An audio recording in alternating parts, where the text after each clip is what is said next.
What is up, guys? You're listening to the MFCEO Project. I'm Andy. I'm your host. And I'm loud as fuck because I'm the motherfucking CEO. Tyler's over there shaking his head.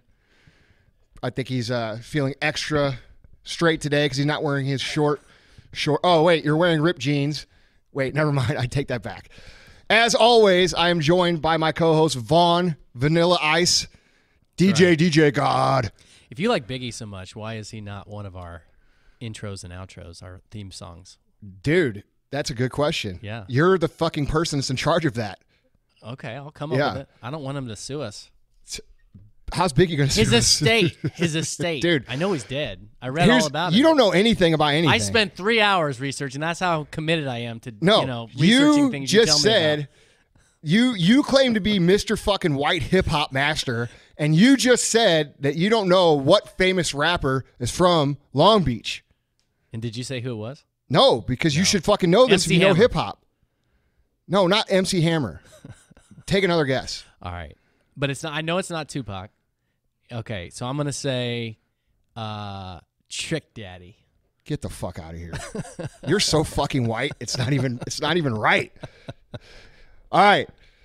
The answer is Snoop Dogg. Snoop. Okay. All right? Yeah. The LBC. Yeah. We happen to have an awesome guest who is also from the LBC.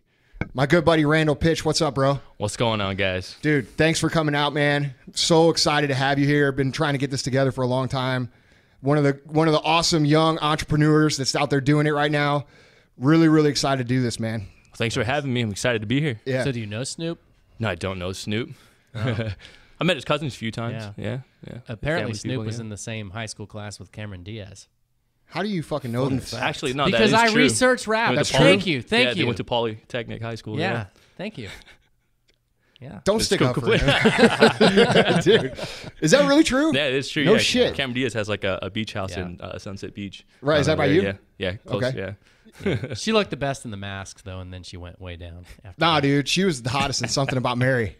She was cute. In that. Yeah. Like, dude, Something About Mary, she was fucking hot. Yeah, she's nice. What'd you think, Tyler?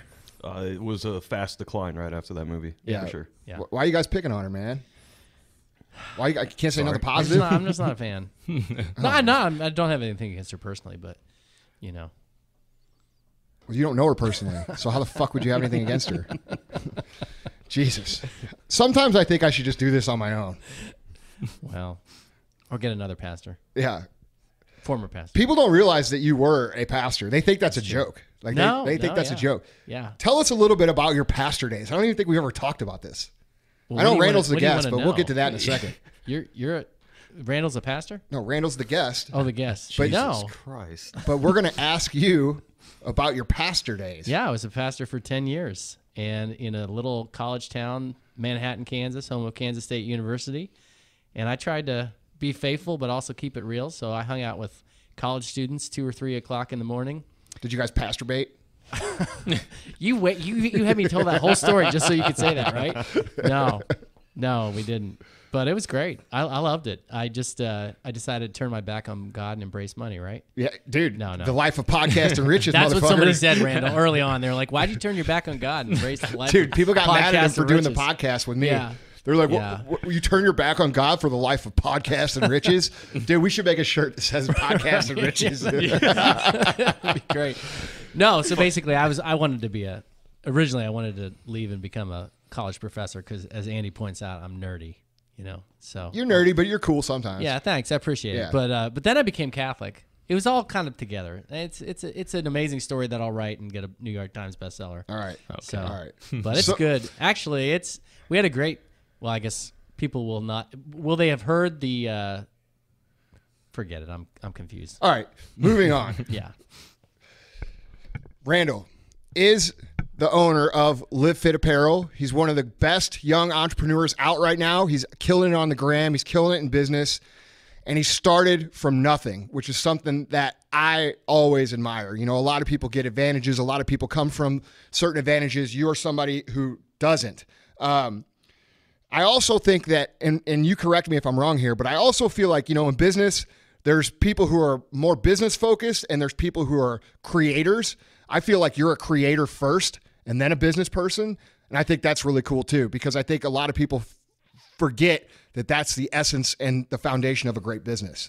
That's very true, actually. Yeah. I mean, you think is that accurate? Yeah, it's pretty accurate. Yeah. Yeah. You know, I was a creative person in the very, very beginning. I always wanted to dip my hands in everything I did, and just I was like a baby, you know, Yeah. curious about everything. And if I couldn't figure out how it worked or whatnot, I would just go and try to figure out myself and ask questions and do this, you know. And I think that's the spark of like something great as far as like business wise later down the road, you know. Yeah, for sure, you for can sure. figure- A lot of people are money focused, right? They're business focused, Right. and I don't get that vibe from you. Like I interview and talk to a lot of entrepreneurs, and a lot of them are really like they're very money focused. And I'm not saying you're not. I just don't. I get that's like the second thing for you. The first thing is to create really cool shit, and I think that's fucking cool because you don't meet a lot of people like that in business. Let's get. How did you grow up, man? Like, tell us a little bit about how you grew up and where you're from, and kind of give us a background. I was born on the east side of Long Beach. Born and raised there my whole life. You know, single parent. My parents divorced when I was 3 years old. Raised by my mom on housing, low income. You know, food stamps, that whole deal. So, you know, growing up, I didn't really have much. It was just me and my brother. I remember just, you know, growing up, my mom would just go to work, and I was, you know, during like summer days, just stay home with my brother. You know, as we got a little older, you know, pick up the skateboard, whatever we could find. That was one thing too. I give it up for my mom. She'd always buy me whatever I want, you know, no matter how much fucking money we didn't have. Right. You know, I didn't realize that shit then. Right. But it was that, you know, that type of mother that supported, you know, her son. That's just awesome, kind of give me whatever the fuck I wanted, shoes and whatnot. You know, I realize it now. Like, fuck you. Maybe I shouldn't have asked, but Yeah. that was a type of lifestyle I went through growing up, skateboarding on the streets, and on the east side of Long Beach was like a melting pot, you know, at that point. So, you know, I was growing up with a lot of other kids in poverty, a lot of gang activity going on at that time, which is still going on right now. Right. But, you know, a Like lot the of shit that, people see on TV. Yeah, like a fucking Southern California gang shit. yeah, it's funny because we were what was that movie that just came out straight out of Compton? Yeah. Like that shit is the stuff I've seen Yeah. like for real. You know, Yeah, people like our buddy from Australia, Reese, he's like, hey, is that shit like how it is? I'm like, yeah, that's exactly how it fucking is, you know? Yeah. So, I mean, like I grew up seeing that stuff, and that was the normal for me. You know, I didn't know anything else. Yeah. You know, luckily in Long Beach there are patches of different areas where it's nice. So I got to experience a lot of different other communities around, you know, in Long Beach as well. So, you know, growing up, I was just exposed to a lot of things. But you know, growing up, I literally didn't have much. My mom was making like $6-7 an hour cash at that. You know, so it was pretty rough. You know? Yeah. So, and that's super interesting because a lot of people who grow up in a poverty situation, they don't have many examples of success. So growing up, I'm just curious because it's going to lead into another question, but did you have any people that you like saw and you're like, damn, dude, I'd like to be like that guy, or I look up to that guy, or like, where does your idea that you wanted to be successful come from? Because a lot of people can't break out of that lower income bracket because they never see it. They never observe it, you know? Yeah, that mindset didn't come till later. Like when I was growing up, maybe like a teenager or early teens, I wasn't like money hungry or business oriented. I was just, like I said earlier, I wanted to be creative. You seem like an artist. Yeah. So Yeah. anything, whatever I did, like I was in a band prior to, I was like a hardcore band. What'd you play? I played drums. Oh, cool. Yeah. So in high school, you know, I played in a hardcore band, and we made like merchandise, and then, you know, obviously to get merchandise, you have to go fucking do it yourself. And I learned how to start making t-shirts that way. And that was like my first experience. How old were you when you started with that? I was like 14 years old. That's 14, awesome. 15. Yeah. So everything I did, I just, you know, found out my own way and, you know, just did it myself. So, yeah. So the apparel business goes all the way back to 14 years old. Yeah. Way, way back. So this is something that you just like, okay, hey, I got this idea. I'm going to go ahead and make a fucking shirt. Right. And I'm going to sell it to my classmates. Exactly. And then people think now. Do you remember the first shirt you made? Dude, yeah, I have it framed up. No way. Yeah. What is it? It was like an old Ruckus shirt, one of my first clothing lines, with like this girl with tattoos all over her face. Yeah? Yeah. Dude, you got to send pretty- me the picture of that. yeah, I'd it's like to sick. see Yeah, that. it's in my office. That's right fucking now. badass. Yeah. So, Randall, Picasso said, "Good artists borrow, great artists steal." Mm-hmm. So, who are some of the people you've stolen from and kind of synthesized to become your own brand? Like, who are your influences? Probably just graffiti artists. Yeah? You know, one of the dudes or brands I still look up today and that I rock a lot is Rebel 8. And before, well, it was Josh and Mike Giant. Mike Giant's a graffiti artist and tattoo artist, and he's like put the Chicano style and that type of artwork on the map, at least for like the California West Coast style. You know, so awesome. Mike Giant's probably one of the ones that I've looked up to prior, and then just local tattoo artists at that, you know, just friends and stuff, because, you know, we didn't have like people to look up to, like to search up on the internet and stuff. We literally just drew our own shit that we liked, and then that if it was tight, then we would use it, you know, on a shirt and whatnot, you know. Yeah. So, Dude, you ever looked at OG Abel's stuff? No, I haven't. Oh, dude, you need to check his stuff out. It's cool. That's awesome. So so in terms of, you said you were in that particular environment, so you're pulling off of the graffiti. What about, like, is there anything about the landscape of Long Beach or like that physical environment that you feel like you've incorporated into your designs? No, not really. Yeah, because that all that stuff is really, really harsh. Yeah. You know. Long Beach is harsh? Yeah, I'd say. I mean, depending on what parts. You're thinking it's like a fucking Mexico. Well, I'm talking. Yeah, no, you're right. I get. Vaughn's want to have a pina colada out of Long Beach. I guess I think of California. I think it's all beautiful, but yeah, no, there's some very, very nice parts in Long Beach. Yeah, definitely. But in the east side where I grew up, yeah, it's still kind of a little rough. Yeah. So you started making shirts in high school. How did that progress? Like, what was the next step after that? Well, First, I gained that experience. I took one graphic design course in high school to learn how to like burn the screen, make the put the emotion on the frame itself, and then from the start process to finish process. Started making shirts for my band, and then I started a clothing line. This wasn't solely to make money. It was just to, me and my homies just want to make some fucking clothes. Right. So I made a skateboard brand and just called Ruckus, RUKKUS, and just started slinging shirts at school, and you know, did it that way. And then that just gave me more experience in reordering shirts. You know, trial and error. Yeah. Were you even in the cut and sew at this point? No. This was just like buying blanks and silk screening, you know. So that's still our bread and butter today. And that's what I still do today too as a graphic designer, is still graphic design, separate colors, and then burn the screens and do silk screening. So a lot, yeah. So you're learning okay, so you have this idea. You know that you're creative and you're coming up with cool shit. And what I thought is cool about what you just said about Ruckus is that a lot of people start brands because they want to make money. You're starting a brand because it represents a culture. And what's cool about that is that is what sustains a brand on a big scale nowadays. So you've already had experience in that, and I think you're doing that really well with LiveFit as well. Yep. But you're selling shit. Then all of a sudden you learn, okay, well, I've got to run a business too. I'm not really a business guy, so you have to learn to be a business guy. How was that? I mean, did it come pretty natural, or was it something that you struggled with? Yeah, I had struggles here and there, but it came pretty natural because I think I pick up things pretty quick. Yeah. But along the whole way, I knew I was learning all these things subconsciously, like business wise and whatnot, you know, whether it be taxes or just fucking wholesale to retail to all this kind of different business lingos and stuff. I was just literally learning it on the way, just trying to get the finished product to make myself happy and my homies happy. Yeah. You know? Dude, what's funny about that too, though, is that, like, that's literally how everybody does. That's how I did it. That's how every single person I've ever talked to does it.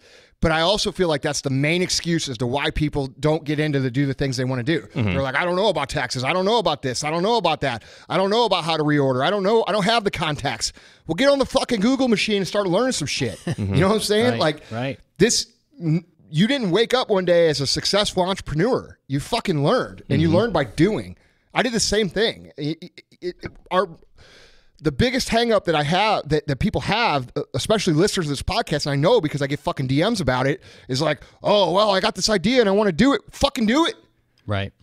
Do it. If you sit around and think about it and about all the shit you don't know, if you sat around, Randall, and thought about, well, man, I don't know how to run a business. I don't know how to screen a shirt. I don't know how to make a design. I don't know how to use a fucking computer. Where would you be now? Exactly. You know what I'm saying? Yeah. You sure as fuck wouldn't be you. Yeah. Right. So what were some of like the first lessons early on that you learned? Like what maybe something that hit you hard, you know? I wouldn't even remember it. There's a million things that I can, you know, if we could just, you know, go on and go on. But, you know, like just going back to what he was saying, is literally just trial and error. And that's one of the biggest things too. Like, I get a lot of kids asking me or DMs and stuff like, hey, how do you do this? How do you do that? I'm like, dude, I don't know, because people are going to take things differently as well. You know, you can't experience the same shit I experienced because I'm in a different part of area or whatever. So, and you also learn a different way. Yeah, learn a different way. So I'll just tell them, just go fucking do it. You know, I mean, if you're set on something, just go do it. If you're going to fail, just fucking fail, because you're going to learn that. And that's, no one can teach you that better than you, than in a fucking college curriculum or anything. Dude. You know, like, I've learned so much doing shit on myself, and then so little with the high education system we have here, you know? And it's hard because that's the harsh reality that people need to fucking know, that you have to do it and you have to fail to really know it, like, be comfortable about the business and the industry that you're getting into, you know? So that's something Andy says all the time, and I think people sometimes, well, very often misunderstand it, is that there is no plan B. Stick to your plan A, make it work however you need to make it work. Do you have a fucking plan B if Live Fit doesn't work out? No, I don't. Exactly. Right. But what that's why you're so fucking good at what you do. Exactly. You know what I mean? That's why your shit's good. That's what, dude, when you don't have a plan B, you care a whole lot about what you're doing. You know what I mean? When you have rich parents, or you have money to fall back on, or you have another company, or you have another way to go, dude, it's real easy to not care about things as much as what you would when you have no other options. And that care that you have, the attention to detail that creates, is what your competitive advantage comes from. Absolutely. You know? But people hear that, and then they say, then they don't hear the other part of that, which is, Andy always says, but not having a plan B doesn't mean that you don't adjust your plan A. You can adjust. That's what I was just going to say. My plan A, I mean, plan B, whatever the fuck, but my plan A, I have, that shit is fucking extravagant. You know, I can go all kinds of directions in my plan A. My plan A is laid out. You know what I'm saying? So, and dude, when shit doesn't work the way you want, you start to go a little bit of a different direction. You say, okay, I learned this, I go over here. You know, I think the bottom line of what we're discussing here, the point is that people put too much time into preparation and not enough time into just doing it. You know, no one's going to come around. I'm not coming. Randall's not coming. Donald Trump ain't coming. All these successful entrepreneurs are not coming to tell you, hey, it's time for you to go do it. You know what I'm saying? Like, what's that famous Mike Tyson statement? Everybody has a plan until they get punched in the fucking face. That's it. I mean, it's relevant, right? Everybody has a plan to get punched. You know, you gotta recoil. You gotta adjust. I don't know, man. So after you started selling shirts and after you started learning about business, you opened a shop, right? No, that was later. I became a personal trainer because the clothing line, it wasn't gaining any traction. It failed. I kind of just put it off to the side and eventually shut it down. And then this is when I was like, all right, fuck it. I'm going to go to school, make my parents happy, and you know, see what I can get out of this. And so you sort of gave up on that idea. You're like, okay, I'm going to go ahead and do what the world wants me to do. Exactly. Yeah, so I became a personal trainer, got certified, and started working for corporate Bally Total Fitness at the time, and was going to college at the same time. And then, lucky enough, I knew the t-shirt business. So once my personal training business started getting traction, I already knew the process of how to make a shirt and how to design shirts. So I was like, hey, fuck it, why not? I think this is going to look dope if my whole crew, all my clients, when we're doing boot camps or whether we're training while we're filming videos, if they wear a shirt on their back that says Team RP, I think that'll be a fucking cool camaraderie thing. So I ended up doing that. And this was at the time where Facebook started getting big. So I started making shirts for my clients then. We started filming it, having a good fucking time. And then people just around, like, the community were like, man, I want to be a part of that shit, you know, because it looked fucking cool at the time. I was like, hey, I want to have fun too while I'm working out, you know? And for me, when people say, oh, what's your best marketing strategy? I think personally, whatever works for me, and this is what it is just the guerrilla warfare type of marketing, which is word of mouth with a client that is my client. Clients are going to speak very, very highly of you, you know? So when they're out there promoting the videos that we shot, they're going to be like, yeah, this is the, you know, the most fun I've had. You know, it doesn't even feel like a workout. You know, we're losing weight. I'm getting the results I want by having fun, you know? And it was like a brand and culture just building. And I wasn't even focusing on large scale getting out of the state. I was focusing on my training business, people that I can literally physically reach. So I was doing that, and it just snowballed into like this big old like nuclear bomb just ready to explode, you know? And then I was gaining a lot of traction from the designs and stuff. So I was like, hey, fuck it, why not open up a e-commerce platform and start selling shirts for people that want the shirts that can't get it physically, you know? Because at that time too, I was getting hit up on Facebook. I would meet people in parking lots selling t-shirts out of my trunk. Right. I had a little Evo 10 back then, just driving around, meeting people up and slinging t-shirts all day, dude. Now you can ask, you know, guys from Long Beach still like, you know. Randall, the t-shirt guy. Yeah, the t-shirt dude and the trainer, you know, it was cool. But the other shop that I ended up buying into, the $5 or $10 t-shirt store, that was just an opportunity one of my business partners, my old business partner, Bruce Soth, got me into. And I was like, fuck it. You know, I know the t-shirt game enough. And then I bought into that and then, you know, ran that store. And that was like, I learned a lot at that shop too as well. That was the store on the east side of Long Beach off of Molino and Anaheim, a pretty rough neighborhood. So, dude, we got to tell the story you told me at dinner. Oh, yeah, So we're sitting at dinner last night and we're having a couple drinks and we're sitting there talking about different stuff and Randall starts telling me this fucking story. So apparently, and I don't know this, and I didn't know this because I'm a fucking fat white kid from Missouri to grow up on a fucking gravel road, but I guess in gang culture, when people die, they make a t-shirt, an RIP shirt. All right. So he tells me about this. So tell the story. So he's telling me, he's explaining to me, and I'm like, no, they really fucking do that? And he's like, yeah. Yeah, it's crazy because like over there, we know business is going to pop off. It's just unfortunate. It works that way, you know? Business is going to pop off if someone passes away during a gang shooting or whatever, during a murder. They're going to come in and make in loving memory of, you know, whoever it is. You know, so it was, if this gang would retaliate and this person gets killed, we're, you know, me and my partner are like, all right, hey, we're about to be busy, you know, and it goes to the point where, man, I seen some crazy shit. This one story I was telling him last night was, this guy comes in and he hands us a note and he's like, hey, I'm about to go on vacation. You know, I got the green light on me. And we're like, what the fuck? I didn't know that term yet. So I asked Bruce, hey, what was he talking about, green light? He's like, oh, he knows he's going to die. So he gave this note to give to his mom. The next thing you know, the next day he gets shot about 7 times, dies right then and there. And his mom comes in later, cries. And I'm like, fuck, dude, I have this note to give her, you know? Yeah. So he gives her a note and she just fucking balls up crying. And then it's fucking wild, man. And then check this out.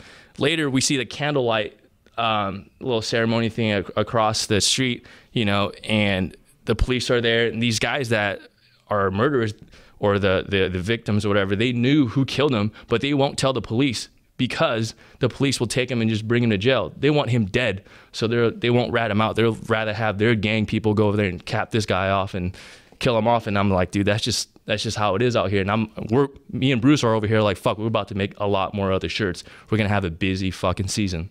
Yeah, it's just a fucked up situation. Yeah, and that's just that culture there. So if that gives you any idea where he came from. Yeah, it's fucking crazy, you know? Yeah. Dude, that story blew me the fuck away last night. I was sitting there like this, like just like your fucking face is right now. I was like, whoa, dude. Yeah.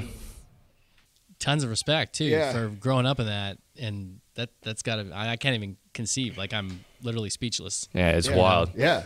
I mean, dude, there's a lot of things that predict good business, but people getting fucking blasted isn't one of them. Yeah, for us. It's fucking crazy. Yeah, man. Yeah. There was another story too when this guy came in, and this taught me a lot how to deal with different customers face to face too as well, you know, because we dealt with regular customers and then we dealt with these gangbangers and dealt with just different types of characters, you know. This guy comes in, this Mexican gangbanger, and he tries to buy a shirt with a fake $5 bill. And I was like, hey, this is fake, homie. And he's like, well, you don't want to take my $5 bill because I'm Mexican, because I'm a donkey? I'm like, nah, dude, this has nothing to do with this. He said, I'm going to come back and fucking kill all you guys. I'm like, what the fuck, dude? I was legitimately scared because I knew this guy was a real gangbanger. Yeah. So my business partner, he's like, all right, hey, you know, we got the shotgun right here. He puts the fucking safety on, cocks it back. He's like, all right, if this guy comes back, point and fucking shoot. You don't need to aim. This thing will sread this through that fucking thing. He goes, so last night, I was not like being in the ministry. No, so I was fucking busting. So I was busting his balls last night. Like I was just, you know, like how I am. And I'm like, yeah, you were fucking scared too. And he goes, fuck yeah, I was. Yeah, I was legitimately. I was like, fuck, man, because I've been like robbed and shit out there. But this time, for some reason, I knew this guy was. He wasn't fucking around. He wasn't fucking around. I was like, but you know, he didn't come back. I was like, all right, fuck. So wait, you didn't give him the shirt? No, I didn't give him the shirt. He left pissed. And I was like, I don't care, dude. That's a real businessman right there. I was like, hey, this is my business. This is what I have to do to protect the business. You know, I can't just let these thugs and shit, you know, come otherwise you have fuck it over. 50 more in the next day. Yeah, exactly. You know, like, I mean, you know, Yeah, taught me a fuck lot yeah. of shit. So, dude, you guys are running a pretty big operation now. I mean, you're in a 33,000 square foot building. You're Right. fucking have beautiful offices. You got a great business. You got a great crew. I don't know how many employees you have, but it looks like a lot. How many you have? We got about 29 now. Yeah, 29 employees. Okay, so how did you go from Randall, the fucking dude who's handing gangbangers fucking fake $5 bills and pissing your pants when dudes come in, to Randall, fucking Live Fit Randall? Like, dude, you've become a cultural icon on Instagram, especially in terms of what young entrepreneurship is about. And like, bridge that gap, man. Like, how did you do that? Yeah, so I mean, yeah, I did come from a rough area and you know, a poverty-stricken area, but like, I just knew growing up, when I became a personal trainer, I had to carry myself a certain way. You know, I was never always like hard-headed and things like that. I've always had manners because a lot of my clients were professionals. You know, they were doctors, lawyers, surgeons, things like that. So I always knew how to communicate, Right. you know, so during the time when I was training, it was really taking off. I told my business partner, Bruce, at the time, I was like, hey, you know, I think this Live Fit brand is really taking off. I was going to school, had a personal training business, had Live Fit apparel. At the time, there was a lot going on, and I knew this was picking up. So I eventually, he bought me out, and then I pursued Live Fit apparel 100%. But just learning from my clients, learning just how to carry myself, and just, you know, getting my hands into creativity and researching everything myself. When growing a business and scaling it with hiring the next employee to the next, it was literally then again trial and error, you know. So I mean, I guess trial and error. Yeah. But yeah. So I mean, dude, there's a million things that happen between Right. That's there what I'm and saying, there. yeah. So like, let's go to your employee. Let's take it on employees. Like hiring your first employee. Okay, what was that like for you? It was like that sticky period where it was like, okay, a couple friends will help you out here and there. And then my first employee, I would say, I think it was Chu Lin. Yeah, she's still like a very supportive person now. But hiring her on, it was like, I didn't have a lot of money at the time. So, but we were just both fucking, you know, up for the mission and the goal to just make fucking dope clothes, and knew this thing was going to take off. So, hiring her on, I think I don't even know if I was paying her on payroll yet. You know, it was so far back. But it just led to the next, you know. I was literally just finding, luckily enough, I had a couple friends that graduated with business degrees. I mean, they probably didn't use anything they learned there anyways, but they just knew how to get things done, you know, task doers, you know, it's things just people that know how to create jobs out of nothing, you know. I hired on 2 of my friends, which are lucky enough still with me today, but then I hired on a couple other friends that aren't with the company now. I've been down that road. Yep. But yeah, I mean, it was just literally a learning curve, a huge learning curve that I think I mastered today, but I probably didn't. Dude, I mean, you're past that, like, you're past that awkward stage of like trying to figure it out. Right, for sure. right. So go ahead. What I was picking up on when you were talking the last couple of minutes is just, you were talking about learning things from your clients and picking up certain things from that. And as you've been talking, I've just been thinking, like, your whole approach is you're a sponge. Like, you're just actively taking in things, you're learning things, you're adding and talk a little bit about that, because this is something we talk about on the podcast all the time, is you got to always be committed to self-development and learning. But let for me say you, something about this, because I just from what I observe about Randall, you're a very confident dude. Like, and like, dude, I think anybody that follows you can see that. I mean, you put off massive confidence, almost to the cockiness. You know what I'm saying? Like, you know, you're a bad motherfucker, and I like that. I respect that, because I know I am too. But what is also great about Randall is that he's very humble, and he knows about what he knows about, but he also knows what he doesn't know. And you're willing to, you know, and we talk about that, about how humility kills so many dreams, because people think that you have to be overly humble and you can't believe in yourself. And dude, you have to fucking believe in yourself, especially if you want to build a culture and a following like you have and like I have. You have to fucking be the guy. You have to be confident. You have to show people it's okay to have a style and a brand and a vibe about you, which you do very well. Right. But you also have to balance that out with humility so that you can fucking learn new shit. And I think you're a very good embodiment of what I talk about a lot on the podcast about being confident to the level of cocky, and then also being humble on the backside so you can pick up new shit. You feel what I'm saying? Yeah, and just back to what you were saying, like the clients that I had engineers that worked for Raytheon, I had surgeons, I had doctors and lawyers. So when I was speaking to them, I was aware that I'm a lot younger. Maybe education-wise, or whatever, in my personal training field, they look up to me because I know that field. But I knew that they were older and that they were more wiser. Not necessarily more smarter, but wiser, that they can teach me a lot of shit. Dude. So when they talk to me, when you're personal training somebody, you get intimate, so, your relationship is pretty close. So they tell me a lot of experiences that they've been through in life, that I know it's real. So I always take that in. Awesome. I'm always aware of that because I was 19, 20, 21 at the time. I know I haven't experienced as much as these guys did, So I was very, very aware of that. And I try to teach everyone now today, especially these young ones, soak that in. Whoever you're around, if they're older, they might not be smarter, but they have been through a lot more shit than you, and you can learn from that. Everybody. Exactly. Yeah, dude. Yeah. Dude, I said this to my team the other night.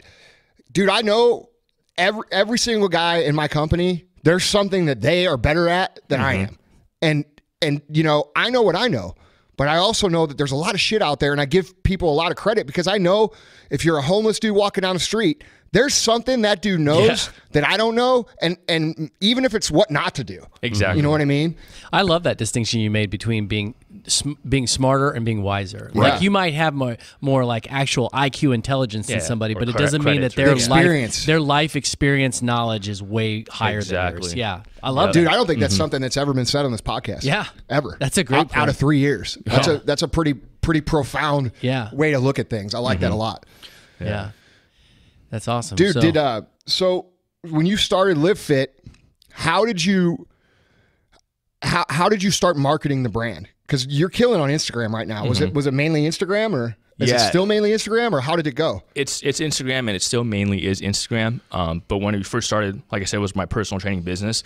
But I come from the design background, right? So everything I did and put out on Instagram was super aesthetic, But when I started out, I shot my own videos, shot my own photos and everything, did all my own editing, content, all that stuff.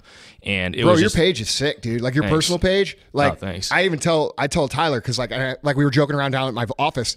Like I fucking don't know how to take a cool picture. Like, dude, I always look at Randall's page and I'm like, dude, he always takes cool fucking pictures. Like, I need to fucking have Randall teach me how to take some cool pictures. I was telling him that just the other day because I always feel like dumb, But dude, you do it right. I mean, everything you do in your whole personally and in your brand is very cool looking. Like I like it a lot. Yeah, I think that's just something I've noticed along the way too. I'm always nit and picky about everything. Just I don't know if it's a sign of I'm being conceited or fucking cocky. I don't know, but for me, if things are aesthetic, I feel like I can function a lot better. If I feel good and look good, I think I can perform a lot better. That's absolutely true. Yeah, so everything I do is just very clean and just has to, I don't know if it's fucking OCD. So let me ask you this. So this is something that people struggle with a lot. And, younger entrepreneurs, when they're creating a product or creating a brand, a lot of them will try to take what everybody else is considering cool and make that product. And I know that you don't do that. Nope, not at all. You make what you think is cool. Right. So explain that process a little bit. Yeah, that's been my philosophy since I've ever started anything. All the design work and stuff, everything I see and create is would I wear that? If I'm not going to wear that, why make it? You know, because this has to be true, and you have to believe in your product. And I'm not going to believe in it if I don't fucking wear it. That's right. So even if it's, but you also know, you also know that there's a million other people. People who go out and try to fucking make something for quote unquote the people fuck up their brands. Hell yeah. People who go out and make something that they truly feel is badass. They know, and I bet you know this. If I'm wrong, say so. But you know that there's a million other people that have your style that are like, fuck yeah, this is cool. Yep. Right. And that's absolutely and that's the market. Correct. Yeah, that's the market. And that's how you find your market. You guys just stick to what you believe in, what you like. Because if you were trying to do what everybody else thought was cool, your brand would be fucking watered down. Yeah, it'd be saturated. Would be shitty. Yeah, exactly. 100%. And I think, dude, I think that's something. I mean, there is a million fucking t-shirt entrepreneurs, right? Right. Like I want to start out as a t-shirt guy. I'm not knocking that. I'm just saying there's a trillion of them. The biggest thing I see that separates the guys who are trying to start a clothing company or t-shirt brand or a brand who are going to build a cool brand and who aren't, 99% of them are doing shit that they think everybody else is going to think is cool. Like, and only 1% is doing what they think is cool, like their style. You know, you have to realize, guys, that there's other people just like you. And when you haven't discovered yourself and you aren't true to yourself and you're doing things for other people and you're creating products for quote unquote the masses, you're creating something that's average at best. You're not creating something that's ever going to get traction. And I think that's a huge mistake that young people make because it's counterintuitive to how we think, right? Dude, I'm going to make something and everybody's going to love it and I'm going to make millions of dollars. That's the wrong fucking idea. That's impossible. Yeah, it is impossible. You're taking, you cannot take something and make it for everybody. It's not something that's possible. The guys who succeed, they're guys like you. They're guys who are creators, and they're guys who are into, like, they understand themselves, they're self-aware, and they create shit that goes along with their style or what they believe in and what they like. And then other people that are like them connect with them, and then you build a culture, and now your brand has power. Exactly. You know, it's not just Live Fit is not just a fucking t-shirt. It's not just a jersey. It's not just a pair of shorts. It's something that people wear and they feel something behind the logo. Right. It's a lot like First Form, right? Right. So, like, I would say really, like, our two brands do that better than anybody else out there. Right. I mean, and if you think you do it better than me, fucking show me. But I think I'm telling the truth. Yeah. I think we create labels that people fucking wear because they're proud to wear it. Not because the clothes are cool, but because it means something to them. You know, and that's what you're missing when you try to create a product that is for everybody. You're never going to be able to build. Our first shirt that we ever made was so fucking shitty, but everybody wore it. Everybody fucking wore it. Yeah. Exactly. It's the affiliation, the emotion that's tied to that brand. Yeah. You know? Right. And dude, I think you're doing, like, from an outside, from somebody who understands how to do that, I think you're doing fucking awesome at that. I love it. So let me can I redirect the conversation just for a second? Okay. Yeah. So I'm going to get a little intellectual on you. Okay. But the word passion, right. The root word is pasca, which means suffering. Okay. So how much has adversity created more of an artistic ability in you? How much did growing up in a rough environment and the different things that you struggled with, how much of that has contributed to your success right now? A lot. I'd say almost a lot of it, a huge part. You know, it made me obviously humble, and it just made me really aware of everything, you know, and that I'm, you know, pretty fortunate, you know, and I don't know, it's definitely shaped me because, you know, there's still guys that I keep in touch with back home, and they always keep me on check and stuff, and it's just like you just never forget where you come from, so you always look back and like, fuck, dude, you know, when you look back, you're like, fuck, all right, I'm fortunate, you know, like I'm gonna keep going because there's people are still rooting for me, you know, from back home. Dude, there's tons crazy, of people rooting, you know? for you, dude. Right. A lot of the people who listen to this podcast are First Form people. They're First Form Legionnaires. They're in business with us, with me personally. Dude, I see them wearing your shit all the time. There's a lot of crossover, and I know that, dude, people recognize real shit, right? Like another guy who I like, who's a great friend of mine, who's done a good job of building a culture behind his brand, is Rob Bailey and Dan Lynn Bailey with Flagner Fail. Great friend of mine, dude. One of my best friends. And dude, our people are always either wearing your shit or his shit, and that's what they wear. I was actually just talking to Rob the other day. He was just showing this like Black Friday logistics stuff. Yeah. Just like you guys picking his up? brain. Yeah, cool. Yeah. He's cool cool dude, as man. fuck. Yeah, those guys are cool. Yeah. Dude, you know, he just fucking picked up his whole headquarters and moved it to Montana. Yeah, I know. I was like, what the fuck? That's crazy. Dude, I'm jealous. I'm like, bro, that's fucking balls. Like, I don't know. He's a good dude, man. Yeah, he's good dude, great friend to me. I like him a lot. Yeah. And he does a good job at what we're talking about. Yeah, he's killing it too. So I don't think most people think about this when it comes to entrepreneurs, but every entrepreneur really is a creative type, right? Because you're creating, you're building something. So I would love to know. I want to say this. All successful entrepreneurs are creatives. They don't start out that way. I was not an artist. I was not a fucking creator. I was a guy who wanted to be rich. Okay. That's why I didn't make any money the first 10 fucking years, because I fucking tried to sell shit and I wasn't creating something that either solved a problem. People are like, how does Live Fit solve a problem? Well, Live Fit makes people feel fucking more confident. It makes people feel cool. It makes people feel, that's a problem. Okay. Clothes do that. You know, when I was trying to create I was trying to create money.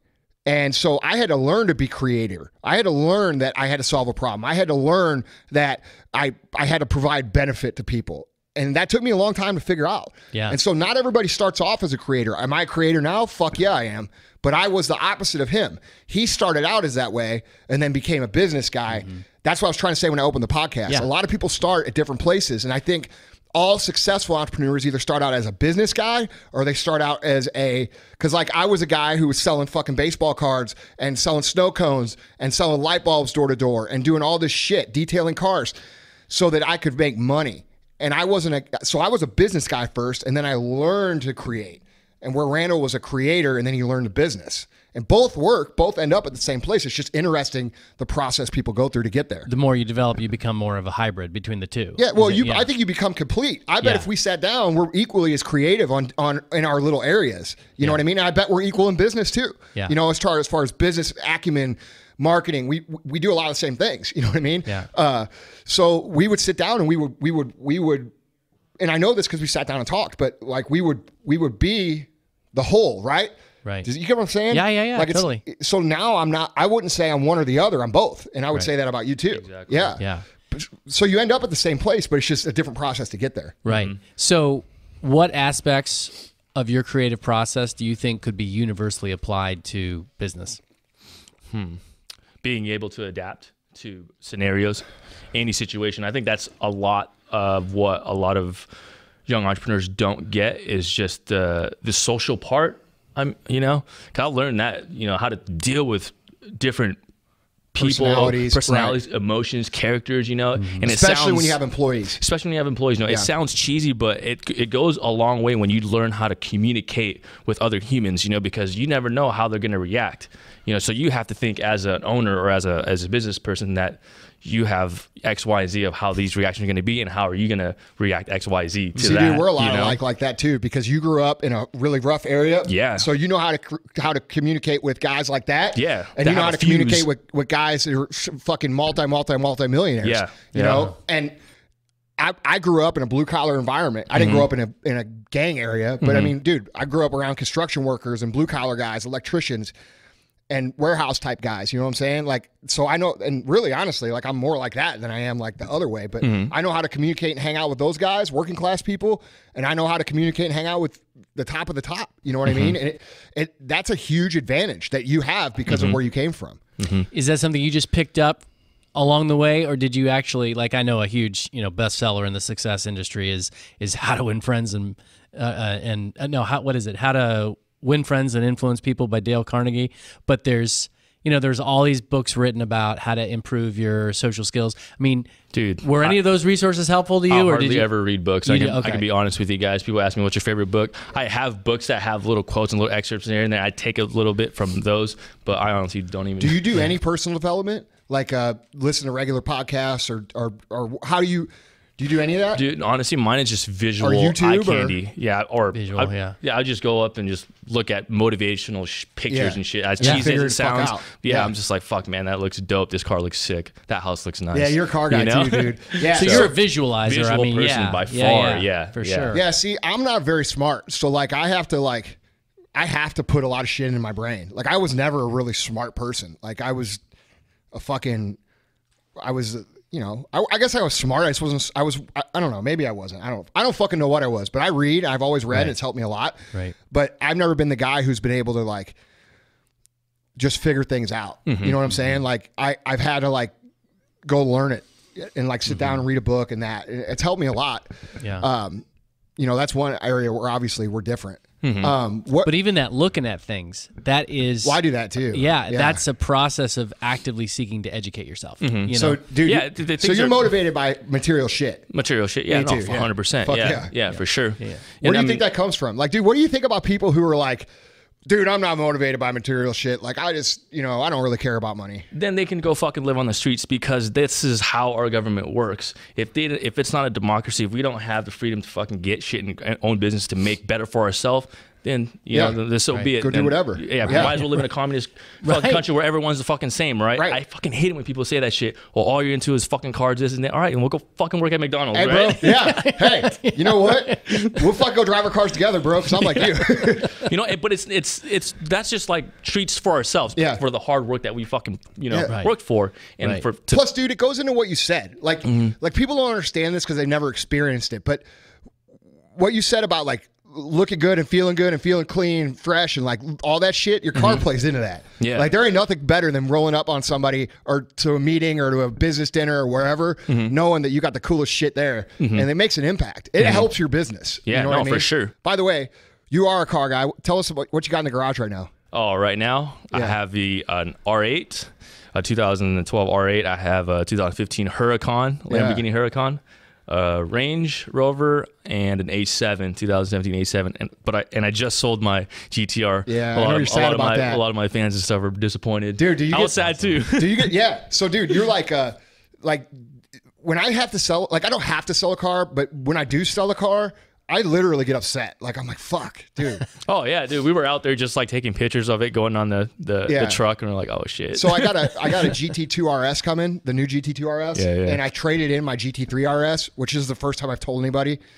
And I love that car, and everybody loves that car. It was a 1-of-1 color and all that, all the good shit. And dude, when that car went away, man, I was like fucking sad. Yeah, you start thinking about all the times. Because it's such a good car, dude. It's such a good car. But a GT2 RS, man.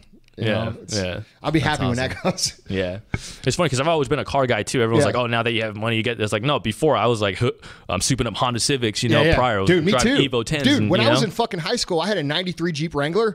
I used to go to AutoZone and get shit to pimp it out. Yeah, like, I'd go to get the fucking, you know what I'm saying? Like headlight blackouts. For real, dude. No, dude, it's all I knew how to do, so I did it. I thought it was cool. I think all car guys. Yeah. Once you're a car guy, you're a car guy. So what's next on the list, man? Like, what's next? I don't know. I'm probably just going to soup up the Huracan and see how that goes. Yeah. Right now, that's the baby. You need a classic, bro. I know. You need some sort of like late 60s, early 70s muscle or a fucking low and long fucking ride. It suits you. Yeah, I got to build my garage first, and so I get a place to keep it. But see, that plays into another issue of branding that you talk about all the time, which is you guys authentically love cars. Yes. Oh, yeah. You're not like, oh, I need to look like a baller, dude, so I'm going to buy a car. No, we were just down in my garage, and we were fucking looking at the cars. I guarantee you, we could have sat down there all day and just talked about the cars. Yeah. But I mean, that's important, right? Because I mean, the kid who just says, "Oh, I want to be successful, so I want people to think that I'm successful by just grabbing these things and making my," it's just so authentic, and I think people can sense that. But Vaughn, the problem with that is this: society looks down upon people who say they want money. Like if I say, hey, I want to be fucking rich and I want to make a lot of fucking money, if I said that in public, most people will give me like a dirty look and be like, dude, there's something wrong with you. And so for that reason, what happens is people who truly want that and they want to make money and they want to be successful, what they do is they say shit like this. Well, I want to open a business and I want to be successful, but I don't really care about the money. And the problem with that is this, and they say that to appease all their friends and their family and shit like that. And then the problem with that is this, is that there is quantum physical and metaphysical aspects to the universe, like the law of attraction, God, whatever you want to call it, that produce the result of the intent that you put out there. And when you say, oh, well, I don't know if I really want money, but I want to have successful business so I can help people, guess what's going to happen? You're not going to have any fucking money and you're not going to help any people. So if you want money, don't have any fucking shame in saying so, because I want a fucking lot of it. And I know Randall does too. Yeah, no, for sure. Yeah. That's awesome. Dude. So what's next for you? Are you going to expand, like use your creative, your designs, you're going to expand into other products or what? Yeah, right now, I mean, we make a full line of accessories right now. We're actually in the first development of our first shoe. Oh, so that's awesome. Super top secret. I guess is the first time I'm making an announcement. Bro, that's awesome. I want a pair. Yeah, yeah. So I want a pair. I want you to sign them. I want to put them in my office. Okay, sweet. Gary Vee just sent me a pair of his new sneakers signed. Yeah, so I thought that was pretty cool. So I just put them in my office. He's like, dude, flip them on eBay. I'm like, no, dude, you're my boy. I'm gonna put them in my fucking office. I like to keep cool shit for my friends. You know? Right. Yeah, so that's keep me down awesome. for one of those. Yeah, That's no, awesome, for man. sure. So we're doing that, and then obviously this is like the 5-year mark for Live Fit Apparel. So the business, Dude. we've been through a lot. Congratulations. That is awesome. Thanks. So now we're just scaling for the next few years, and then obviously I have my other like personal brands, my other streetwear brands, Top Threads and Empire Timepieces and stuff. That's so awesome. You know what you should do? We should go into business. You should make a Impaler sweater vest. Get the fuck out of here, dude. There's a big market in former pastors for sweater vests. Oh, you know? yeah? Yeah, oh yeah. I'm You sure. can make a killing off of that. Randall doesn't even know what to think of you right now. I know. I can tell. Dude, so talk about your other brands. Like a lot of people are familiar with Live Fit, but they're not familiar with your other companies. Yeah, so I have this other streetwear brand, Top Threads, and that's strictly just more of my other side that I grew up on, the other culture that's not fitness. This comes from like tattoo inspired, Right. The culture, the hardcore scene. When I used to play in a hardcore band back then, and just like that type of lifestyle, the more luxurious, clean side, clean looking. Aesthetics pieces, but dudes with tattoos can wear. Just something another avenue where I can express myself, not in a fitness sense. Right. But and then like we were talking about earlier, this all comes from my roots, from my history. So, dude, so yeah, this is something that I like to talk about too. You are clearly the embodiment of your brand. So you have built the brand around you. Right.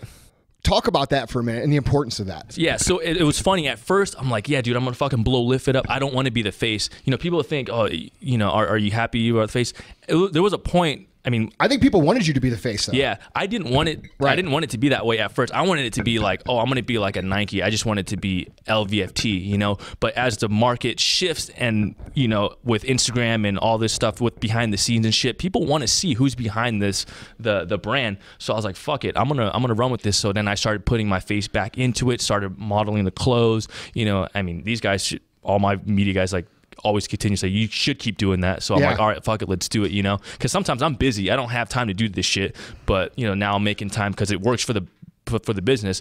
But it's crazy now because there's this sticky situation that I feel that's around now where I have to be a lot more careful now because people have someone to blame now if something goes wrong. Right. And I'm sure you get this too. Oh, Like yeah. if just simple customer service shit. Right. Like, oh, my package got delivered wrong. Randall, where the fuck is my order? Right. And I'm just like, oh shit. But that comes with with your face being associated so much with the brand. Right. Because customers don't know how businesses Well, work. the reality is it's our fault regardless anyway. You're just seeing it more public. Right. People actually go on your page and say, what the fuck, Randall? Yeah, where's my shipment confirmation? Yeah. Like, oh, man. Dude, so what you're talking about is a really cool concept and a revolution in business. So for years and years and years, we have, as we grew up, we have bought from companies that were faceless. We've bought from Under Armour. We've bought from Nike. We've bought from, every company that is faceless. And that's something that social media has sort of transformed to where now people don't want to buy from faceless brands anymore. They want to buy from somebody who happens to have a brand. And that's something that people, you learn through experience, and I did too. So Right. I kind of felt the same way you did. But it's anytime I get involved with the brand, we sell more shit. Dude, we exactly. grow the brand. You know what I mean? And if you really break it down to how people buy, people don't want to buy. Like, how many times have you heard a radio ad or a TV ad and went out and just like, oh, I bought this? We don't buy that way. Yeah, no. We buy from our friends. Our whole lives, we have bought from, we go to dinner with you and I go to dinner and you're wearing a pair of shoes and I'm like, fuck, those are badass. And then the next day I go order them, right? That's how we've always bought for the last 100 years. But now what social media has created a situation where that dynamic of how we buy on a small scale is now on a mass scale. So if you're building a brand right now, you have to realize that you either have to find somebody who is going to be the true face of the brand, or, and this is better, you have to actually be the embodiment of your brand. And dude, I don't think anybody's doing that better than you right now. Yeah, and this is crazy because we were pulling up a lot of analytics prior to this because we were just doing, looking at our P&L sheets and doing all this other stuff. And we were going through like our marketing strategies and the analytics of that with our influencers and athletes and ambassadors because we have a full team. They're not as big as your guys's, but I wanted to run the analytics and see how much they're bringing in, and it's funny. It's crazy. People always think like, they're bringing in a lot, and don't get me wrong, they bring in a lot. But we did the analytics, and the total of total revenue percentage wise from athletes and ambassadors with their code, it only accounts for 8 to 10% of our total revenue. The rest comes from just our marketing and a wholesale. Right. It was funny because then this is how much of an association of my face is with the brand or myself. I put out a code, I forget when, this was probably like last year, just to see how much of an influence I would have on my own brand. I put it out. Within 8 hours, I blew all the athletes' codes they had for a month. Yeah. And I was like, holy shit, this is crazy. It taught you a lesson, didn't it? Yeah. Yeah. It taught you a lesson that it's you. It's me, yes. And dude, any of you guys out there trying to create a company, people are like, dude, why have you worked so hard to get in shape? Why have you lost 100 pounds in the last 18 months? I'll tell you why. Because I learned a fucking lesson you're just talking about. And like, dude, I was not embodying what our brand was about. I was not truly reflecting, and it wasn't hurting the company, but it was not allowing us to grow the way that we should.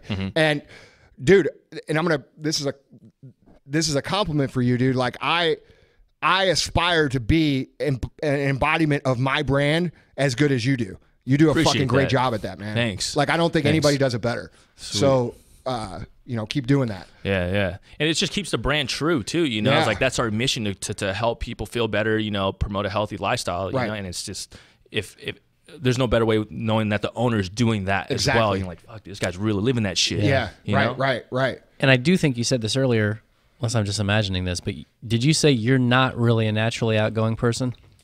No. Is that what you said? You're more of an introvert? Put that in. Oh, did I? No, that was what's that? That was yesterday. That was yesterday. Okay. Okay.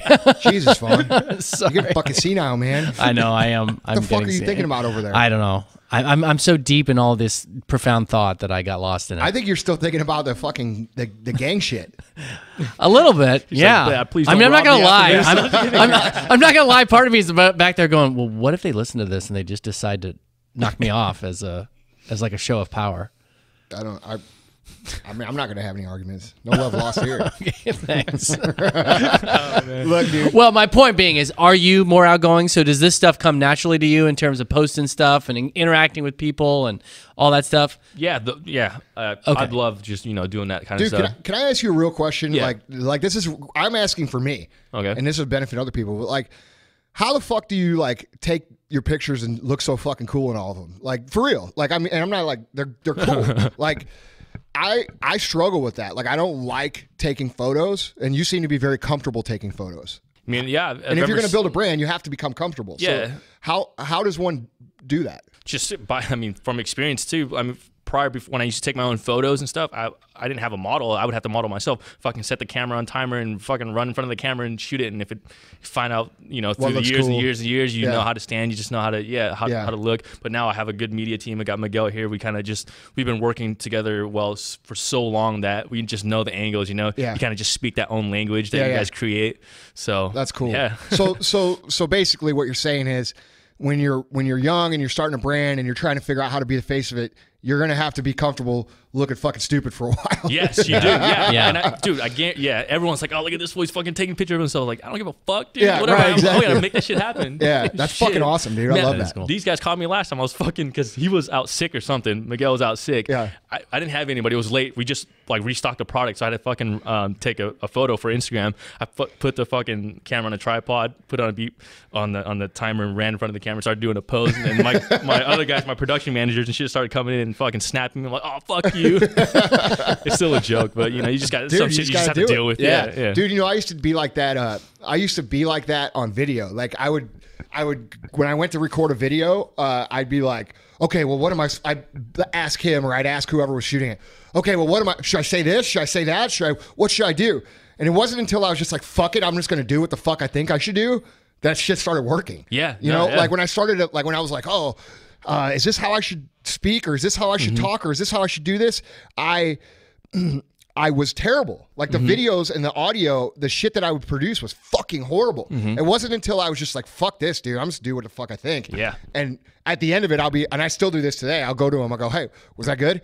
Like, but you just got to do what's you. Yeah. You know what I mean? It's like acting, you might feel stupid here and there, but you get so used to it and you get comfortable with it and do it your own way. Yeah. That you super comfortable with, and it's just going to come off more natural. And people are just gonna be like, I used "Fuck to it," not you be know? able to do video or audio with anybody else in the room. Like I Right. couldn't, like if anybody else in the room, I couldn't do it. I have to Yeah. be like, dude, you got to get out of here. I'm doing Yeah. this. Well, you just said the key word, comfort. So you got to own that shit. Yeah, Yeah. you have to. You gotta have to. own it. You know, you got to and own you're it. very confident with the actual clothes that you're wearing because you fucking made them, and Mm-hmm. you know you put your heart into them. So a lot of people they don't understand fashion. Like, is this what I'm supposed to be wearing in this? Yeah, I But can speak about my clothes. Like, man, you know, like Yeah. That whatever everything. whatever that is Yeah, is it's fucking hockey badass. jersey. Yeah, it's fucking- I like it's that. fucking The rad. other, What is the it? other, the other The hockey phrase you jersey. used though that I thought is really important is that you talked about how your team kind of knows the right angles and you kind of have a feel for that. Yeah. And I think what a lot of people don't realize is there are very few people that are so good looking that they don't have some angle that makes them look bad. You know, like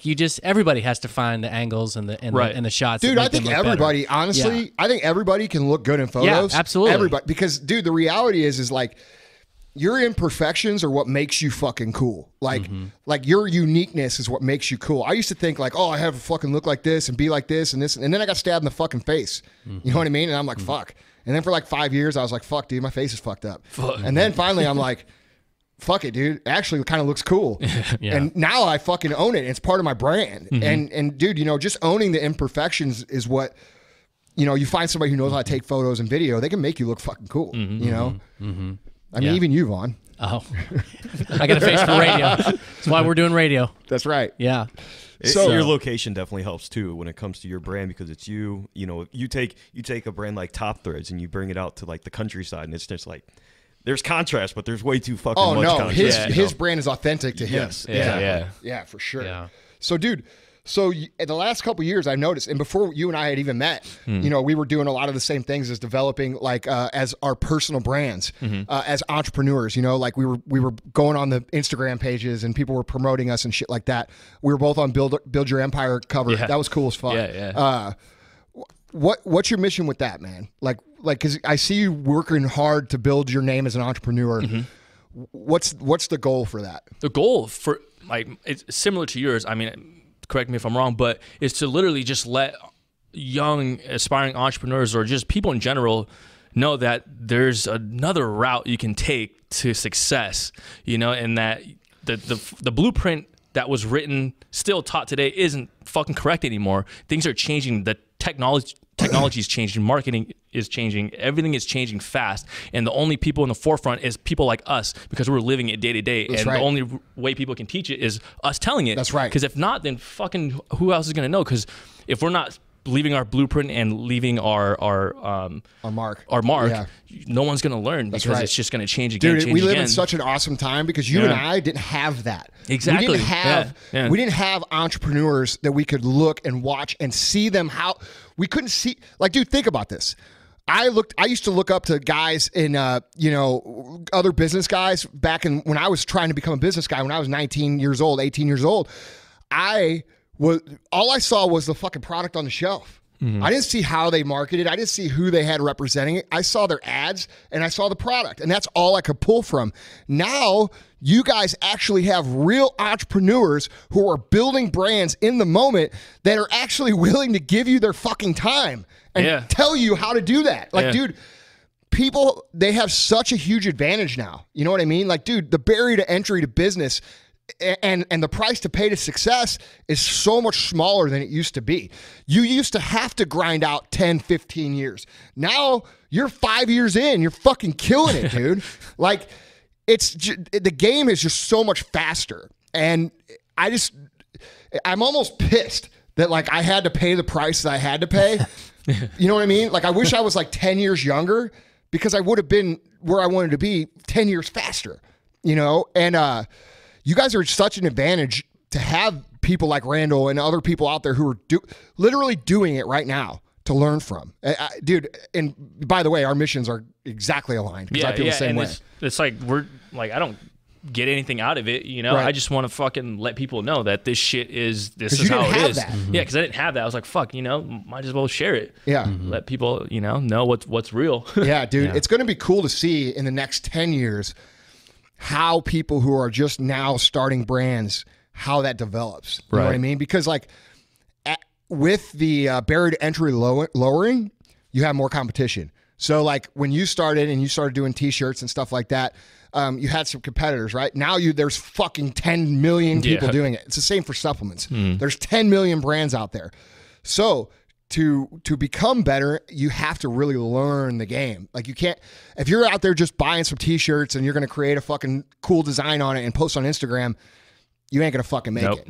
You've got to design this shit like it's a fucking chess match, and you've got to execute on it like that. You know, we do have amazing tools. We've got amazing tools to let us know, you know, let people know. Facebook, Instagram, Twitter. We've got these things, YouTube, but everybody else has them too. And that's one of the biggest things. So how do you deal with, like, you don't seem like a guy who concerns himself with competition at all. Like you just doing your thing. Right. Now, I've always believed in that since day one. I'm not worried about whoever this is, you know, my competition, if there is any, you know, I'm just literally focusing on our culture, our business, making sure my guys grow, making sure our business is functioning, make sure we're scaling, make sure we're growing. If all those things are aligned, then I'm fucking happy. I'm fucking chilling. Do you notice like a lot of young guys, how they get so fixated on what everybody else is doing? Dude, they always ask, well, who's your biggest competition? I'm like, I don't know. Yeah. Right. I don't know. There is no competition for what you're doing because what you're doing is unique. Right. You know what I mean? And that's the thing. If you do you, like, people ask me that same shit. They're like, who's your competition? Who's your biggest competition? I'm like, I really couldn't fucking tell you. Yeah. Like, I don't know. Yourself. Yeah, really. Yeah, but really, I mean, like. Well, I mean, you also do say Amazon. I mean, you go after the biggest fucking fish. Well, obviously, yes. Yeah. I mean, we have to do things that, you know, now to compete against new outlets of how things are sold. Technology. That's just but that's not, Amazon's not my literal competition. Like, my literal competition would be like other companies who make supplements, but like none of them are doing it well enough for me to consider them competition. No offense, guys, but that's the truth. And I respect a lot of companies, I do, but I do feel like what we do is unique and nobody else can do what we do. And exactly. So we do what we do. You know? Yeah. Are there other great companies? Yeah. Are there bigger companies? Yeah. But I think we're the best at what we do. You know what I mean? And when you focus on that, you could constantly improve and constantly get better. When you're focused on what everybody else is doing, you know, you don't have the energy at the end of the day to put into your own brand. You're worried, you're stressed, you're fucking, you know. Now, I do like to look at other companies. I like to look at other companies and say, okay, they're doing this well, they're doing this well, they're doing this well, they're doing this well, and pay them compliments and say, okay, well, they do this really well. We could do that better. And I gauge myself against other companies, but I certainly don't obsess over it. Do you just learn, or maybe, you know, see something that's maybe you can utilize, you know, or and whatnot. Right, you're just looking at it and learning. So I think it's important to be aware, but just always be aware. Just be aware of the competitors, but don't fucking focus on them. Yeah. You know, that's a big thing that there's enough room for everybody to make a lot of money. Oh yeah. Yeah, that's the truth. So, dude, what do you think? Like, if you had a young person come to you right now who says, Randall, I want to start an apparel business. I want to be like you. I want to do that. What would your advice to them be? I would first ask them, what are you into? You know, see if they have a story they can tell, if their life is interesting and what they've been through, you know, because I think now if you start an apparel company, you got to have a story. You got to have like a mission that backs it for real, you know? 1,000%. Yeah, because that's what's going to make it. People are more tied to emotions and more tied to a story now, you know, it's something real. So, I mean, if they were going to... The product's got to be good, but it's also got to stand for something. Yeah, exactly. So if the kid's too young to have experience much, like, hey, man, go live life and then come back. Maybe you can start a apparel company later, but go live life, go fuck up, do what you do to have fun with your friends and, you know... Learn some shit, you know? And then you... Yeah. And just build it around who they are. Build it around that. Build it around your fun times. Build it around, you know, the things that mean something to you. Yeah. You know, like that's one thing that people, I think with First Form, the reason we've been so successful is because people resonate with what we're about. Yeah. Like, dude, we're not about posting pictures of ourselves, you know, butt naked on the internet 50 times a day. Nobody gives a fuck. Right. We're literally about helping people get results, helping take people like my mom, who's 100 pounds overweight, and helping her feel comfortable going to the gym, helping people who have no confidence gain confidence through fitness. You know, all the good things that fitness teach, you know, dedication, discipline, and inclusion, really. Like, dude, I feel like the fitness industry, had got very exclusive for a while. Like, it wasn't like, oh, dude, it was like if you didn't look already fit, you weren't cool enough to be in it. Right. You know what I mean? And Dude, that's not what fitness is about, man. Fitness is about taking people that have struggles and making them feel comfortable. Because like a biggest problem with fitness is that like, a lot of people don't feel comfortable even going to the gym. You know what I mean? They don't feel comfortable associating with the brand because they're fat. They're out of shape. They're unhealthy. And dude, I was that guy a fucking year ago. You know what I mean? So I know what that's like. Like I didn't want to go to the gym when I was 350 fucking pounds. It's embarrassing. Imagine owning supplement companies and having to do that. And everybody knows you own them. Like, dude, it's embarrassing. You know, but the point is that, you know, I think building brands around cultures and meanings, I don't think this, I know this, is going to be the defining factor between who becomes the mega brands and who becomes just another company. Right. You know what I mean? I think like even Nike and Under Armour, they don't really do a good job at providing a mission. You know what I mean? And dude, there's going to be apparel brands, probably yours and other brands like yours, who are going to come through with a mission, and they're going to take over that space. It's just a matter of time, you know, because they're so big, they have so much cash, they have all that shit, you know, and you what you're doing is the future of where these companies are going. Yeah, I actually got an email from one of the marketing directors of Nike from the West region. It was just a long message saying that he was inspired by what we were doing, what our media team was doing. So I thought that was pretty fucking cool. Because you're doing better. Dude, and that's another thing is like a lot of the smaller companies like mine and yours, we're doing better fucking content than the big companies now. You know what I mean? Dude, shit is just changing. It's exciting, man. Like you don't have to be like this massive company anymore to do, and when I say massive, I mean both of us have big companies, but like we're big small companies. Exactly. You know what I'm saying? Like we're not fucking Nike, but you don't have to have a fucking skyscraper full of 1,000 people anymore to make an impact. You know, and dude, that's what people want, right? They want to be impacted. They want to be helped. They want to be inspired, dude, and they want to feel included. And brands that don't do that anymore, they're going to lose traction. You know what I mean? What are you going to wear? You're going to wear Live Fit because it means something to me and I want to be a part of that crew? Or you're going to wear Nike, which is the same quality, but it doesn't stand for anything. You see what I'm saying? What do you think? Yeah, I mean, it's just like the whole branding part. People are just going more towards something they can affiliate themselves with, you know? And I think our brands would do a good job with connecting with the customer face to face with like our phones, you know? Right. Like Nike doesn't do that. No. You know, we're giving back, you know, like we're doing free workout tips for the people that to use, you know, just on their fingertips. And we would go live and just talk to our customers and our fans, you know? So it's something that we can offer that are more than the big companies, you know? So it's being fluid, right? Like like these big companies, they have so much overhead, they have so much policy, they have so many things. They're rigid in their systems, they're rigid in their flexibility, where smaller brands like yours and mine, we can be fluid and we can adjust quickly to what the customer wants, what they need, what they're asking for. And, you know, that gives us a big advantage, is being fluid, you know? I've always enjoyed doing things better than the big companies, even if we're not a big company. Like I take pride in it. Even if not everybody knows that we do it better. I like doing it better. Yeah. So dude, before we close out, man, like, you know, everybody kind of has like one big thing. Like for me, when I got stabbed and almost died, like that was a big turning point in my life. Like I always like to hear, like, do you have any moments that would be like something that impacted your life in a way massively in an instant? Any situations like that you could talk about? Still be multiple. I don't know. Yeah.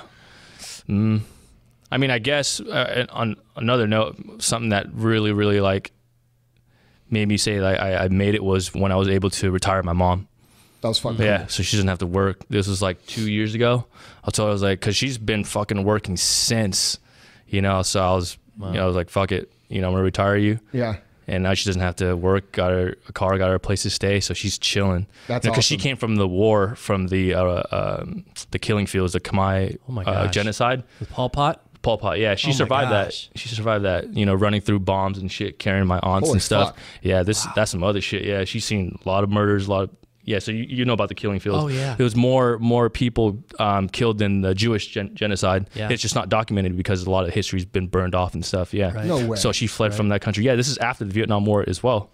So it's more recent. So it wasn't even that long ago. It wasn't. It was like in the late 70s, Yeah. right? Yeah. So she Cambodia, fled. right? Yep, in Cambodia. Yeah. Yep. So I'm Cambodian. Yeah. Yeah. So she survived that and came here with fucking nothing, with and then was with my dad, which was an arranged marriage, and then now obviously divorced and raised me with fucking nothing, low income, all that shit. So she worked her whole life up until 2 years ago, and I was like, hey, Damn, fuck dude. it, you don't got to work anymore. Well, she must have done some shit right. Yeah. Because dude, she raised some good son, man. That's fucking. Yeah, that is awesome.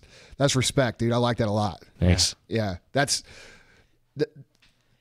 amazing. Yeah. Like, I didn't even know that. Like just to piggyback on what he was saying. Yeah. So the reason that we have numbers for the Holocaust is because Germans are weird. They want to keep records of everything. Mm-hmm. But the complete purging that Pol Pot did of the whole population was they're estimating like could be 2 or 3 times worse. Yeah, I think And it was like just 1/3 of the literally population. people that did not conform to to his idea all of communism. educated people were killed. All instructors, teachers, doctors, they were all killed off. Yeah. They wanted everyone to live poor and the same way, which my mom did live for 3 years. Same haircut, same black clothes, same amount of food every single day in the fucking farmland. You do labor, and that's it. My grandma used to sneak fucking lizards and shit and fucking eat that because that's all the food you can eat. All you can have. Yeah, it's fucking nuts, dude.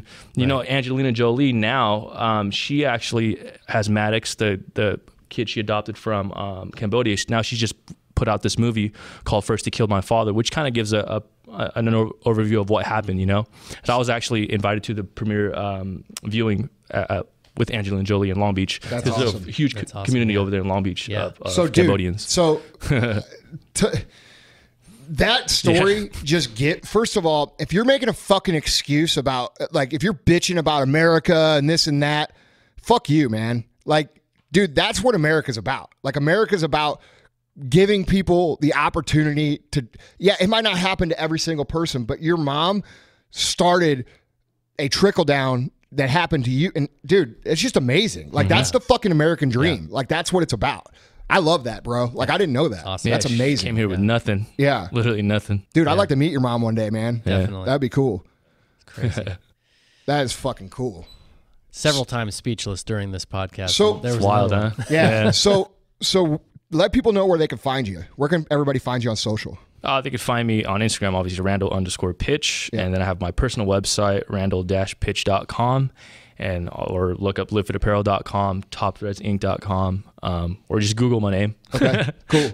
Randall, people complain about this all the time, so I'm just going to spell it out. RANDALL_PICH. Correct. Got it. Yep. Dude, thank you so much for coming on, man. If you guys, listen, you guys have to understand, this is someone who literally came from nothing. Like, when I say I came from nothing, dude, we were like middle class, right? Like, that's not nothing. This is somebody who's come from nothing and learned what he had to do to build something that was going to benefit himself. He's very, very successful and benefit his family. And you guys out there who are making fucking excuses about you don't have this advantage, and you don't have that advantage, and you don't have this, you don't have the money, you don't have a bank, you don't know about this. Listen to this podcast and listen to what this man says over and over again about taking control of what he's trying to do and learning as you go. Nobody's going to come teach you this shit. Nobody's going to come tell you it's okay or it's time or you're qualified. You got to make yourself qualified. And dude, thank you for being an example of that. And dude, I got so much respect for you. I wish you the best success, man. Just thank you for coming on the show. It means a lot. I appreciate it, man. It was an honor. Thanks for having me. Yeah. Definitely, man. Guys, follow Randall, follow his brand, check him out. Case study him. This is a real entrepreneur. This is somebody who's doing it. This is somebody who was where you are not that long ago and is where you want to be now. So guys, thanks for listening. We'll talk to you soon.